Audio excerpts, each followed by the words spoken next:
दोस्तों नमस्कार। शांति पर्व इस YouTube चैनल में आप सभी का स्वागत है।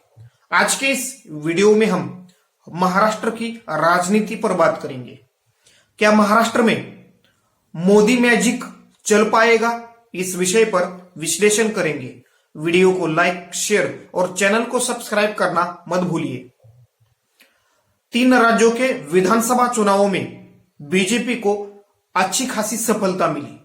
इस सफलता के बाद पूरे देश भर और खासतौर पर महाराष्ट्र में बीजेपी के नेताओं की तरफ से एक नैरेटिव सेट किया जा रहा है कि आने वाले लोकसभा चुनाव में और महाराष्ट्र के होने वाले विधानसभा चुनाव में बीजेपी के नेतृत्व वाली महायुति गठबंधन आसानी से जीत हासिल कर सकेगी।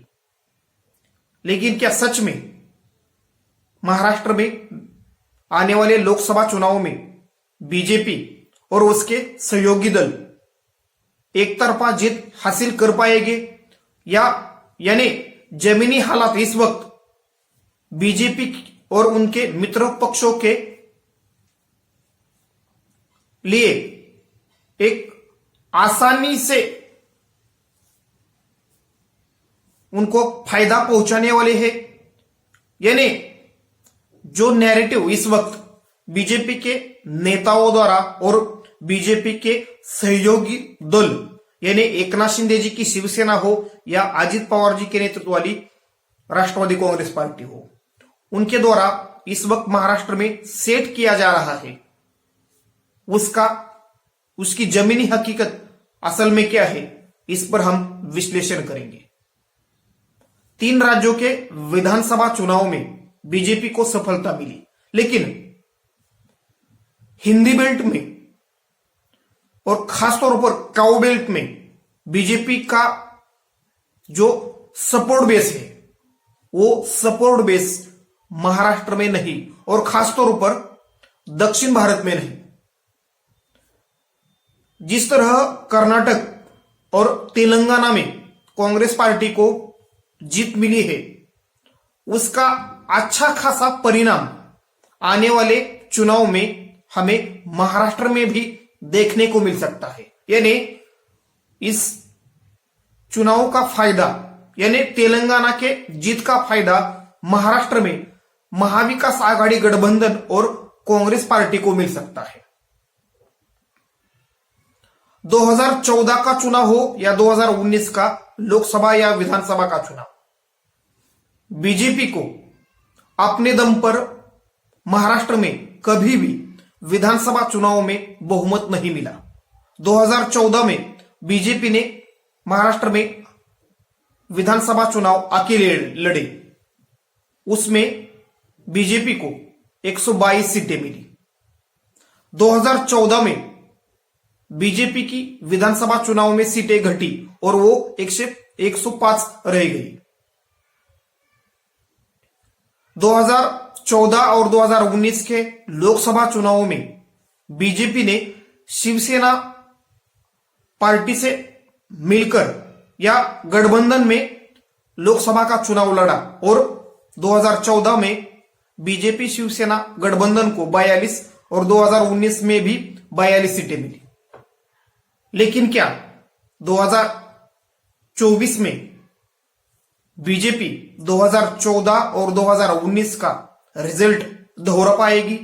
या इस वक्त जमीनी हालात क्या बीजेपी और उसके सहयोगी दलों के लिए आसान है? इसका जवाब हमें नहीं में देना पड़ेगा।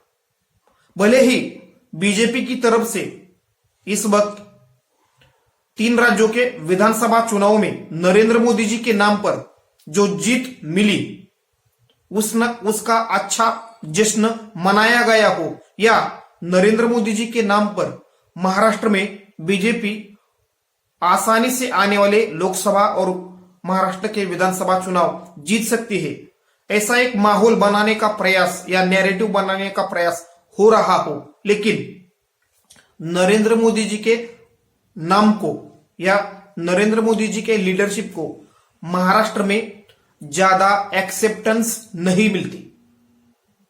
और खासतौर पर जिस प्रकार सत्ता पाने के लिए महाराष्ट्र में बीजेपी की तरफ से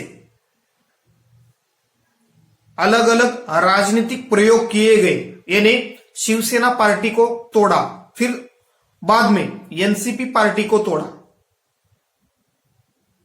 ये महाराष्ट्र के लोगों को पसंद नहीं आया। महाराष्ट्र में जो इंडस्ट्रियल इन्वेस्टमेंट होने वाले थे या नए उद्योग व्यवसाय आने वाले थे, वो महाराष्ट्र से गुजरात चले गए। इसका भी अच्छा खासा गुस्सा महाराष्ट्र के जनता और युवाओं में है। भले ही इस वक्त राज्य में एकनाथ शिंदे जी की सरकार हो और उसमें बीजेपी और अजित पवार जी के नेतृत्व वाली एनसीपी हो, लेकिन बीजेपी को भी पता है कि बीजेपी अपने दम पर महाराष्ट्र में लोकसभा चुनाव में और विधानसभा चुनाव में अच्छा प्रदर्शन नहीं कर पाएगी।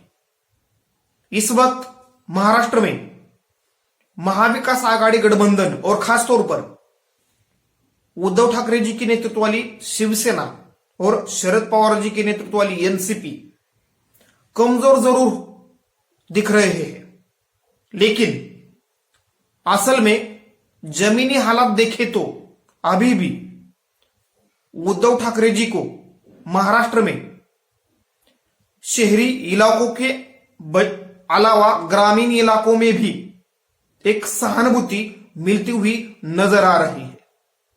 और दूसरी तरफ शरद पवार जी के लिए भी महाराष्ट्र में एक सहानुभूति नजर आ रही है। यानी दोनों पार्टियों को आने वाले चुनाव में फायदा होने की संभावना अधिक है। दूसरी तरफ 2014 और 2019 की तरह इस वक्त महाराष्ट्र में कांग्रेस पार्टी उससे कहीं अधिक मजबूत है। और महाराष्ट्र में जिस तरह राहुल गांधी जी के भारत जोड़ो यात्रा को समर्थन मिला, वो समर्थन अभूतपूर्व था। अगर इन 3-4 महीनों में लगातार राहुल गांधी महाराष्ट्र के दौरे करते हैं और उनकी सभाएं, जनसभाएं होती है, तो कांग्रेस के लिए ये एक वरदान साबित हो सकता है। कर्नाटक और तेलंगाना की जीत का इफेक्ट इस वक्त महाराष्ट्र में देखने को मिल रहा है। यानी महाराष्ट्र पर तेलंगाना के जीत का इफेक्ट या परिणाम हमें देखने को मिल रहा है। महाराष्ट्र और तेलंगाना हो या कर्नाटक हो, इसमें आपसी व्यवहार हमें ज्यादा देखने को मिलते हैं, बजाय महाराष्ट्र और मध्य प्रदेश, छत्तीसगढ़ और राजस्थान।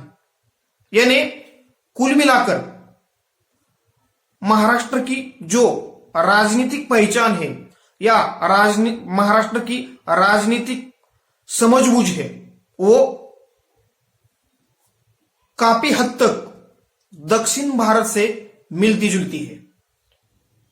महाराष्ट्र में आज तक कभी भी बीजेपी अपने बलबूते बहुमत नहीं ले पाई और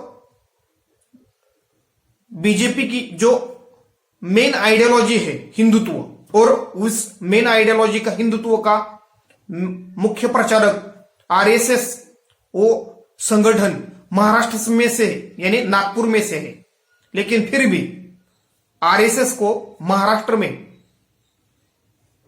पूरे तौर पर स्वीकार कभी भी किया गया नहीं। यानी इस वक्त महाराष्ट्र में जो प्रोग्रेसिव विचारधारा है और महाराष्ट्र की जो वारकरी परंपरा है और जो फुले शाहू अंबेडकर जी की या छत्रपति शिवाजी महाराज की जो एक विचारधारा है, उसके कारण बीजेपी का जो हिंदुत्व का नैरेटिव है, उस नैरेटिव को महाराष्ट्र में हिंदी बेल्ट में जिस तरह एक्सेप्ट किया जाता है, वैसी पसंद महाराष्ट्र में नहीं मिल सकती। यानी कुल मिलाकर महाराष्ट्र में बीजेपी कितना भी पैर मारे, यानी अपने पार्टी का प्रेजेंट या अपने पार्टी का प्रचार कराने में कितनी भी अपनी ताकत खर्च करे, लेकिन एक हद तक ही बीजेपी अपनी ताकत बढ़ा सकती है और वो ताकत बीजेपी ने बढ़ाई है। इस वक्त बीजेपी के पास लोकसभा चुनावों में 30% के आसपास वोट शेयर है और विधानसभा चुनाव में वो 25 से लेकर 28 तक जाता है। लेकिन जिस प्रकार कांग्रेस पार्टी को और कांग्रेस पार्टी के समर्थन में और खासतौर पर राहुल गांधी जी के लिए एक आकर्षण नजर आ रहा है, उस आकर्षण के कारण आने वाले चुनाव में युवाओं का अच्छा खासा समर्थन कांग्रेस पार्टी को मिलने की उम्मीद दिख रही है। इस वक्त महाराष्ट्र में रिजर्वेशन के लिए मनोज जरांगे पाटिल, उनका जो आंदोलन हो रहा है, उसका भी परिणाम बीजेपी के वोट शेयर पर हो सकता है। यानी कुल मिलाकर महाराष्ट्र की जो राजनीतिक तस्वीर है या जो महाराष्ट्र की राजनीतिक एक पहचान है, उसमें बीजेपी को उतना एक्सेप्ट नहीं किया जाता जितना एक्सेप्ट कांग्रेस पार्टी को किया जाता है। लेकिन कांग्रेस पार्टी अपनी राजनीतिक पहचान या अपने राजनीतिक इतिहास को भूल चुकी है। जिस कांग्रेस पार्टी की शुरुआत महाराष्ट्र से हुई, वो पार्टी अगर अपना इतिहास दोहराएगी और जिस तरह कर्नाटक में कांग्रेस पार्टी खड़ा करने के लिए डीके शिव कुमार और सिद्धरामैया और तेलंगाना में रेवंत रेड्डी और उनकी टीम ने प्रयास किए, उसी तरह अगर कांग्रेस पार्टी के नेता महाराष्ट्र में प्रयास करते हैं तो आने वाले चुनाव में कांग्रेस पार्टी एक अच्छी जीत दिला सकती है। इस वक्त महाविकास आघाड़ी गठबंधन में कांग्रेस सबसे बड़ी पार्टी है, लेकिन इस महाविकास आघाड़ी गठबंधन में उद्धव ठाकरे जी और शरद पवार ये दो बड़े लीडर हैं। यानी पार्टी बड़ी होकर भी लीडरशिप इस वक्त महाविकास आघाड़ी की कांग्रेस पार्टी के पास नहीं, वो शरद पवार जी और उद्धव ठाकरे जी के पास है और खासतौर पर शरद पवार जी के पास है। अगर कांग्रेस पार्टी 2014 और 2019 से ज्यादा इस वक्त एकजुट दिख रही है और तेलंगाना और कर्नाटक की तरह कांग्रेस पार्टी महाराष्ट्र में अपना राजनीतिक वजूद या प्रभाव बचाने के लिए और बढ़ाने के लिए प्रयास करती है, तो इसका सबसे ज्यादा परिणाम बीजेपी के ऊपर होगा। और खासतौर पर जिस विदर्भ से बीजेपी को अच्छी खासी सीटें मिलने की उम्मीद है, वहां इसका अच्छा खासा डेंट पड़ सकता है। महाराष्ट्र में वंचित बहुजन आघाड़ी की एक अपनी राजनीतिक ताकत अलग है। पिछले लोकसभा चुनाव में लगभग 7% के आसपास वंचित बहुजन आघाड़ी को वोट शेयर मिला। इस वक्त वंचित बहुजन आघाड़ी महाविकास आघाड़ी के साथ आने की उम्मीद लग रही है। अगर 2024 से पहले वंचित बहुजन आघाड़ी महाविकास आघाड़ी गठबंधन के साथ आती है तो बीजेपी के लिए और भी मुश्किल खड़ी हो सकती है। यानी आने वाले लोकसभा चुनाव में अगर वंचित बहुजन आघाड़ी इंडिया गठबंधन और महाविकास आघाड़ी गठबंधन के साथ होती है तो, या उनमें अलायंस होता है तो महाराष्ट्र में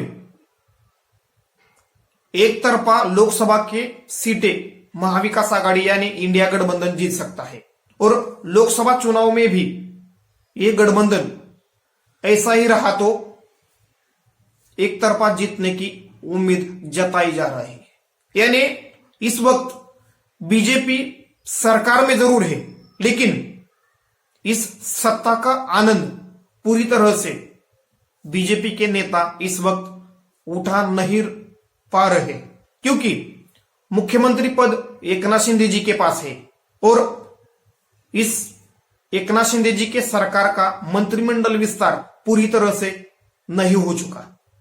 यानी कुल मिलाकर जो सत्ता में बीजेपी को भागीदारी मिलनी चाहिए थी या सत्ता का कंट्रोल बीजेपी के हाथ में होना चाहिए था, वो कंट्रोल नहीं होने के कारण इस वक्त बीजेपी महाराष्ट्र में बैकफुट पर है।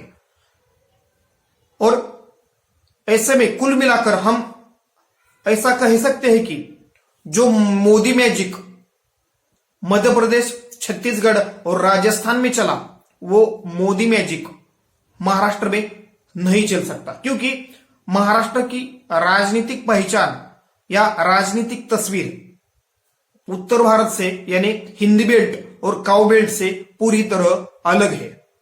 और कर्नाटक और तेलंगाना में जिस तरह कांग्रेस पार्टी ने जीत हासिल की, उसका अच्छा खासा परिणाम इस वक्त महाराष्ट्र में भी देखने को मिल रहा है। बीजेपी की बी टीम कही जाने वाली बीआरएस पार्टी और एमआईएम, इन दो पार्टियों की पोल तेलंगाना के विधानसभा चुनाव में पूरी तरह से खुल गई है।